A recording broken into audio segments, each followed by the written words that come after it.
Hello students, we are back with another new video and we are reading chapter 5 Vedic. We were reading about Aryans and we had read about their political life, economic life, social life. Now we will talk about their administration. प्रशासन कैसा था? So let's read about them.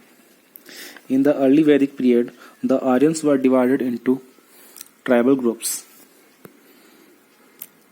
The tribe was called Jana or Vish.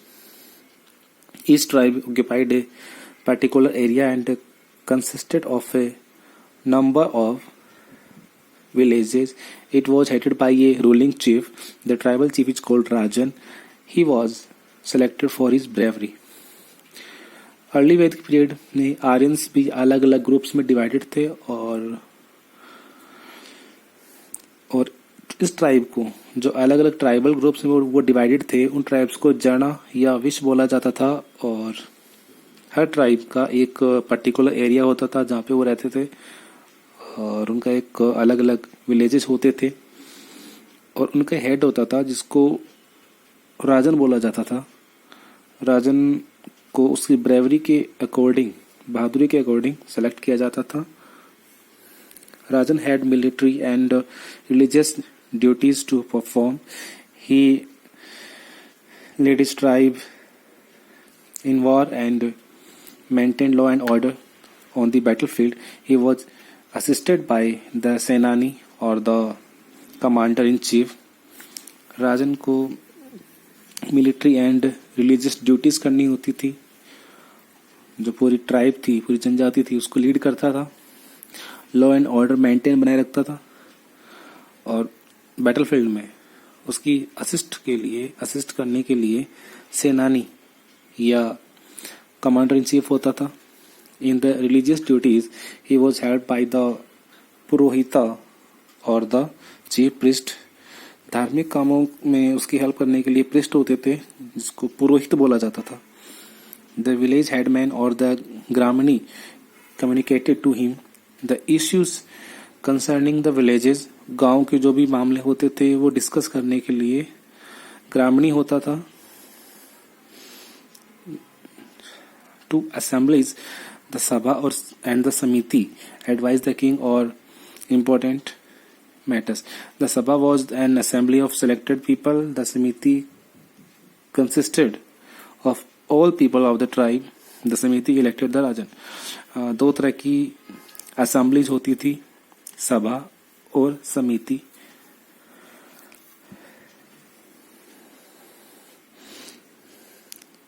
समिति ही राजन को elect करती थी। Occupation, what was their occupation? People in the Rigvedic period were primarily pastoralists who started practicing farming later. Rigvedic period के जो लोग थे, ज्यादातर लोग पैस्टोरलिस्ट थे, चरवाहे थे और बाद में उन्होंने आगे चल के फार्मिंग शुरू कर दिया, खेती बाड़ी शुरू कर दी। In the Rigveda there are numerous references to cows and bulls. The importance of cattle is suggested by the fact that a number of wars during this period were fought for cows. गाय और बैल, cause and bulls की काफी importance थी उस समय ऋग्वैदिक period में और काफी सारे युद्ध गायों के कारण ही लड़े गए थे। इन the Rigveda references to the plows suggested that they were familiar with sowing, harvesting, threshing, etc. Growing crops such as wheat, barley and rice and rearing cattle were the main occupations of the early Aryans. Aryans का जो main occupations थे वो cattle rearing, जानों को पालना और उनकी जो फसलें थी, मुख्य फसलें थी wheat, barley and rice, ये सब ग्रो करना था। Other common occupations were chariot making, pottery, weaving, jewelry, metal casting, carpentry, tanning and fishing. इसके अलावा ये दूसरे important occupations थे। The cow was a unit of barter and had therefore a crucial role to play in their lives. गाय का barter system में काफी use किया जाता था, यानी किसी और सामान के बदले में गाय का लेन देन होता था। The Aryans used horses and chariots in war. priesthoods was very prestigious occupation. Besides conducting religious performances, the priest also acted as village teacher and doctor. पुजारी के काम को काफी अच्छा माना जाता था और रिलीजियस परफॉर्मेंस कंडक्ट करने के लिए पुजारी ही आते थे और पुजारी टीचर एंड डॉक्टर का भी काम करते थे।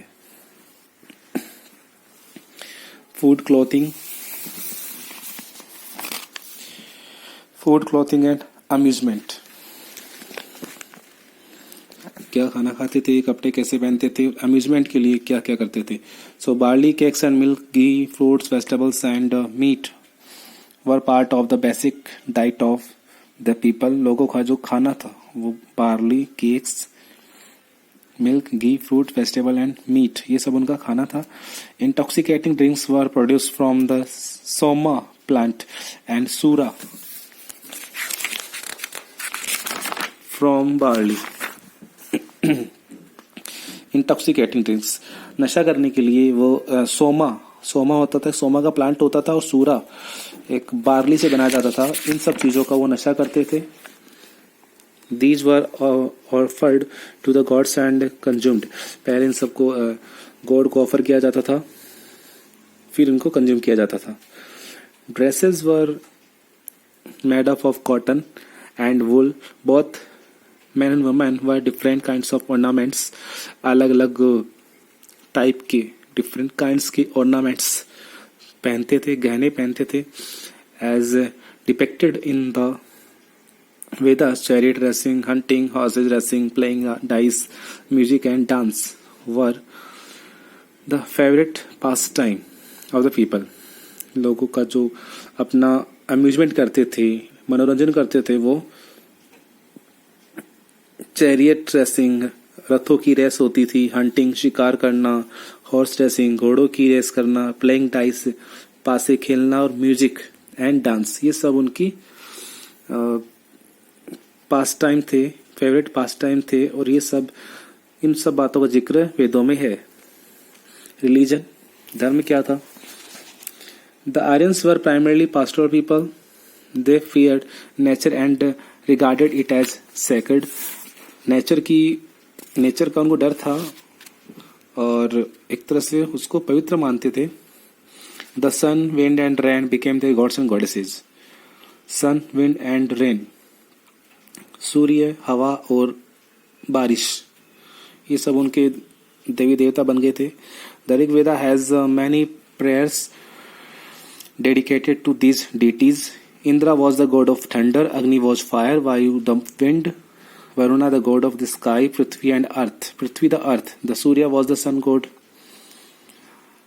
इंद्र को गॉड ऑफ थंडर माना जाता था, अग्नि आग के देवता माने जाते थे, वायु हवा के देवता माने जाते थे, वरुण स्काई के देवता, गॉड ऑफ द स्काई, अर्थ के देवता पृथ्वी होते थे, और सूर्य को सनगोड, सूर्य सनगोड थे।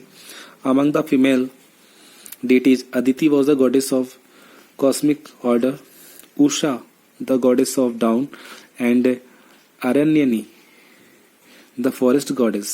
तो गॉड के साथ साथ में गॉडेस भी थी। The Aryans worshipped these deities for success and protection. These were no statues. There were no statues or places of worship. पूजा करने के लिए कोई भी जगह या कोई मूर्ति नहीं थी।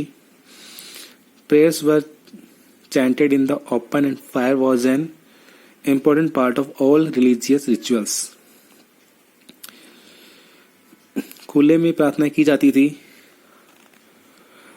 यज्ञ और sacrifices were performed to please the deities for the production of cattle and also for granting sons.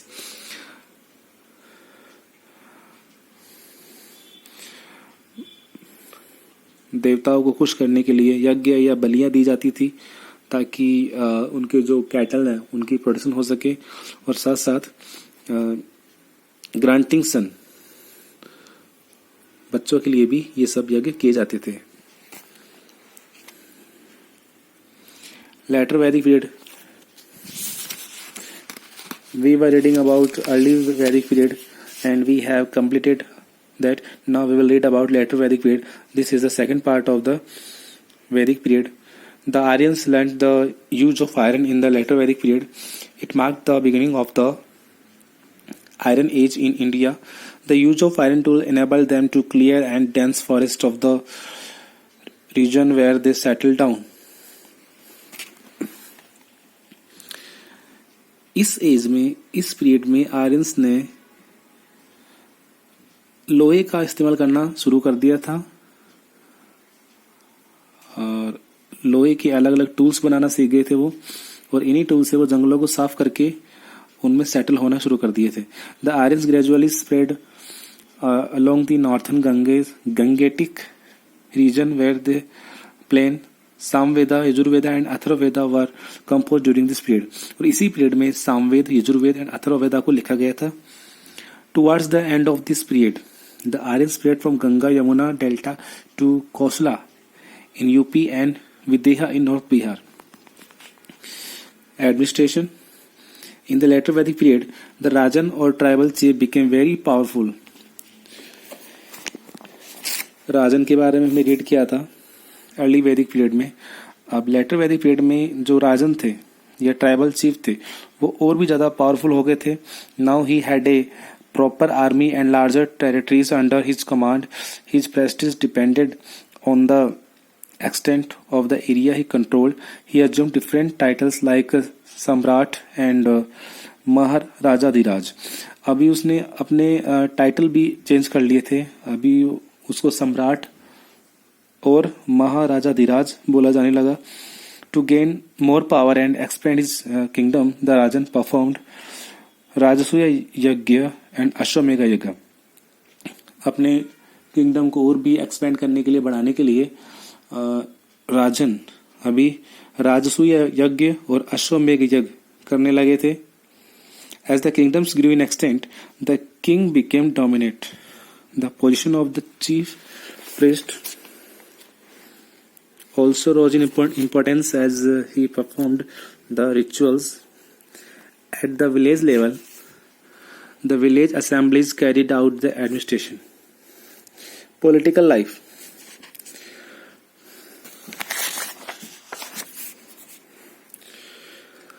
Towards the later Vedic age, the king chief assumed more powers and gradually the councils which were meant to advise the king became submissive to him. The tribal chief acquired powerful armies. Now the battle were fought to acquire more land, not cows. अभी जो युद्ध होने लगे वो गायों को छोड़कर जमीन के लिए युद्ध होने लगे। Thus the tribal authority tended to become territorial and distinct. The सेनापति ऑल्सो बिकेम मोर पावरफुल। सेनापति भी काफी पहले से ज्यादा पावरफुल हो गए थे। The loyalty to the chief also became important. Chief की जो लॉयल्टी थी, वफादारी थी, वो भी काफी इम्पोर्टेंट हो गई थी। women were no longer permitted to sit in the sabha and it was now dominated by nobles and brahmins. Samiti, that was a body representing the general public, gradually lost its power. समिति जो आम लोगों की जो सभा होती थी, council होती थी, वो धीरे धीरे अपना पावर खो रही थी. यानी उसका जो पावर था वो कम हो रहा था, यूजलेस हो रहा था. The tribal chief still needed the support of the Brahmans as their religious sanctions was needed to establish his authority on the general public.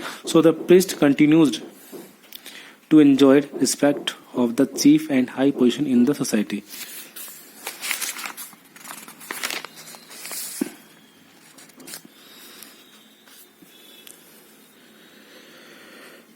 Economic life. During the later Vedic age, the semi-nomadic life of earlier times gave way to settle agriculture, अभी इस period में settled agriculture होने लगा. Farming became the main occupation as the rich fertile plains of the Gangetic valley were used extensively and the iron plows replaced the wooden plows. अभी पहले जो लकड़ी के जो पहले हल होते थे उनकी जगह अब लोहे के हलों ने ले ली थी. Social classes, the Kshatriya were king and warriors, the Vaishya were trader, artisans and farmers, the Shudras were the uneducated worker who served the others. 3 castes, ये हमने पहले भी रीड किया था. 4 क्लासेस थी, क्षत्रिय, वैश्य, ब्राह्मण, शूद्र. शूद्र वो लोग थे जो अनएजुकेटेड थे, वर्कर थे, काम करने वाले थे. और जो दूसरी क्लासेस थी, 3 क्लासेस थी, उनकी सर्विस करते थे, सर्व करते थे, उनको सेवा करते थे. Okay, this is enough for today. We will complete the chapter in the next video. Till then you have to read this chapter again and again. Read this chapter and understand, and in the next video we will complete the chapter. Till then, take care and have a nice day.